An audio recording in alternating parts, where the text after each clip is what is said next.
Мангал по технологии камина уже завершен. Мангал порталом 92 сантиметра.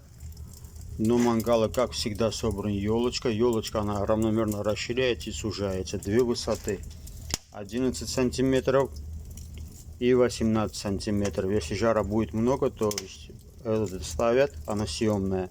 И ставят сюда. Вокруг арки вот таким огнеупорным шнуром. Так красиво закончили. Плита у нас идет 60 на 60. Дверцы Везувий.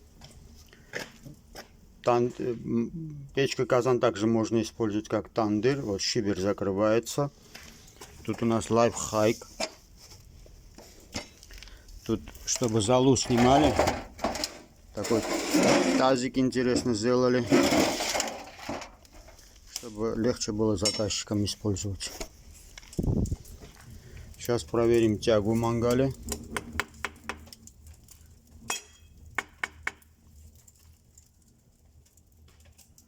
Вот такая тяга у нас. Мангал по технологии камина построен.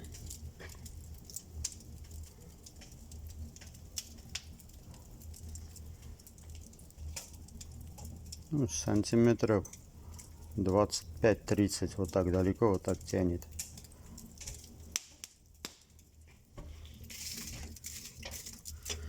Внутри мангала с двойным зубом. Это технология камина. Освещение с обеих сторон. Также освещение у нас будет дровники. Вот они, провода светодиодом. Столешница такая большая у нас. Красиво. Вот здесь выключатель будет. Двойной. И щиберь стоит у нас. Щиберь, чтобы, если зимой не будет использовать, чтобы закрывали, ну, чтобы холод не поступал или тепло не уходил. Сейчас проверим еще раз тягу.